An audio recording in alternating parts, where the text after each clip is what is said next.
কি হয়েছে দাদা? মাঝ রাস্তায় বাস থামিয়ে নিলেন? সবাই এখানে নেমে পড়ুন। বাস আর সামনে যাবে না। বাস নষ্ট হয়ে গেছে।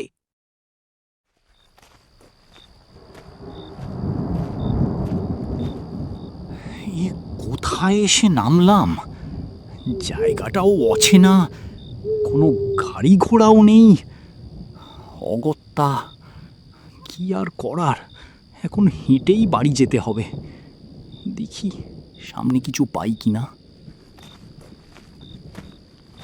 রাত প্রায় 10টা। শহর থেকে গ্রামের উদ্দেশ্যে ফিরছিল রিয়াদ। শহরে একটা বেসরকারি প্রতিষ্ঠানে চাকরি করে রিয়াদ। ঈদের ছুটিতে গ্রামে ফিরছিল। ঝড় বৃষ্টির কারণে শেষ বাসটা মাঝ রাস্তায় নষ্ট হয়ে যায়। কোনো উপায় না পেয়ে হেঁটেই বাড়ি ফেরার সিদ্ধান্ত নিল একটা অচেনা পথ ধরে। কিন্তু রিয়াদের বিন্দু মাত্র ধারণা ছিল না আজ তার সাথে কি হতে চলেছে। এই পথেই হতে চলেছে তার জীবনের শেষ যাত্রা। বাবা, একা একা যাচ্ছ? কে? কেউ ডাকছে মনে হলো। রিয়াদ ঘুরে দেখে একজন বৃদ্ধ লোক, সাদা ধুতি, ময়লা চাদর, হাতে পুরনো একটা লণ্ঠন নিয়ে তার দিকে এগিয়ে আসছে।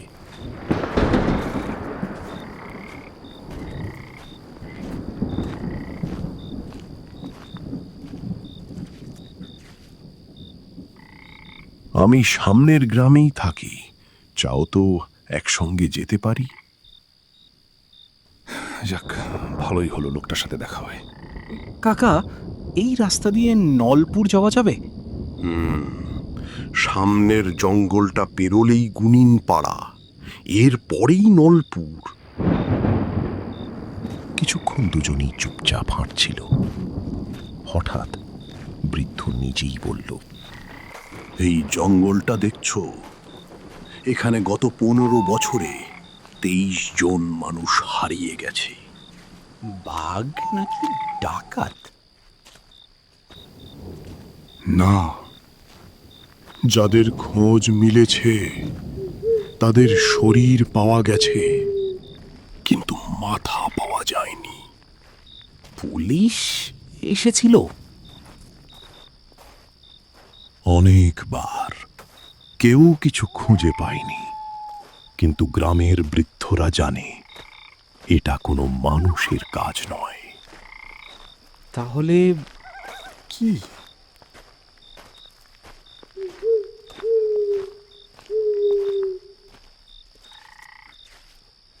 শোনো তবে, অনেক বছর আগে এই জঙ্গলের ভেতর একজন তান্ত্রিক থাকত।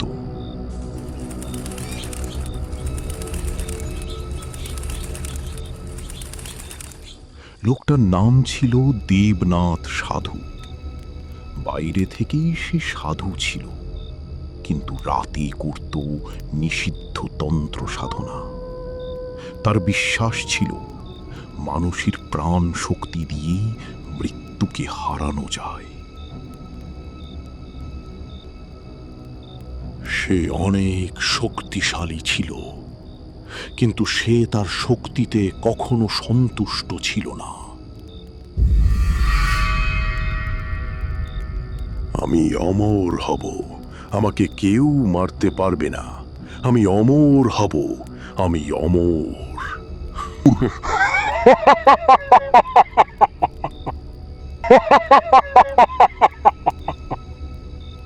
এক অমাবস্যার রাতে গভীর জঙ্গলে সে এক ভয়ঙ্কর তন্ত্র সাধনা চালায়। এটাকে আরো শক্তিশালী করতে সে একজন পথিককে হত্যা করে। তার সাধনা প্রায় সম্পূর্ণ হতে চলেছিল, ঠিক তখনই গ্রামের মানুষ বুঝতে পেরে তাকে সেখানেই আগুন জ্বালিয়ে হত্যা করে।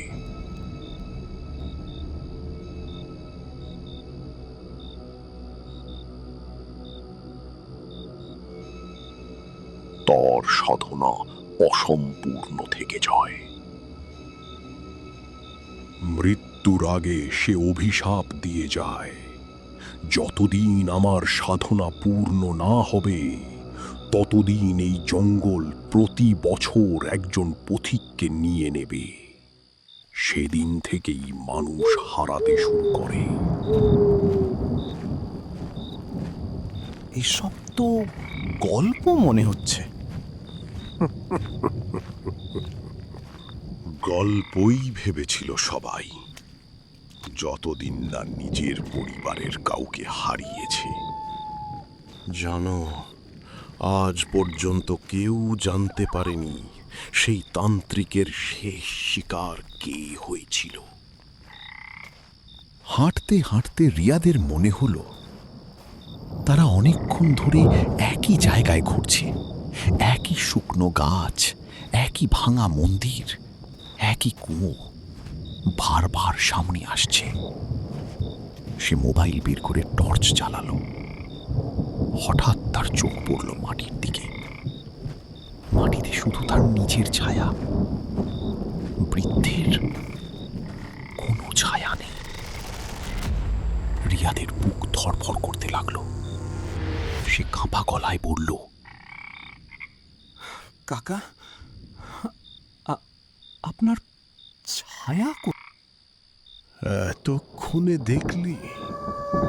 বৃদ্ধ থেমে গেল। ধীরে ধীরে মুখে একটা অস্বাভাবিক হাসি ফুটে উঠল। তোমাকে একটা কথা বলিনি যে তান্ত্রিকের গল্প বলছিলাম? সে আর কেউ নয়, আমি। চারপাশের বাতাস হঠাৎ ঠান্ডা হয়ে গেল।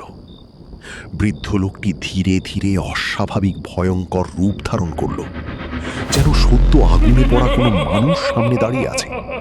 মানুষ বললে ভুল হবে, এ যেন এক ভয়ঙ্কর অপশক্তি যা কোনো মানুষের পক্ষে দেখা সম্ভব নয়। চোখ দুটো লাল আগুনের মতো জ্বলে উঠল, মুখের চামড়া গলে পড়তে লাগলো।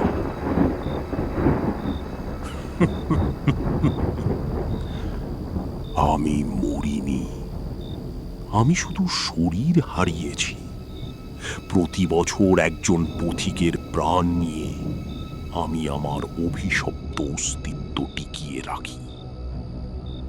আজকের শিকার তুমি।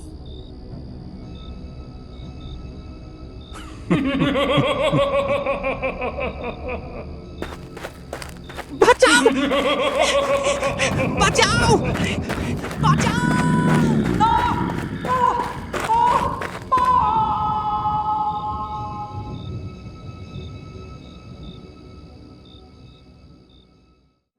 পরদিন সকালে রাস্তার পাশে শুধু রিয়াদের ব্যাগ আর মোবাইল পাওয়া গেল। মানুষটা আর কখনো ফিরে আসেনি। আজও গভীর রাতে ওই জঙ্গলের পাশ দিয়ে গেলে অনেকেই দাবি করে এক বৃদ্ধ হাতে পুরনো লণ্ঠন নিয়ে হেসে হেসে বলে, বাবা, একা একা যাচ্ছ?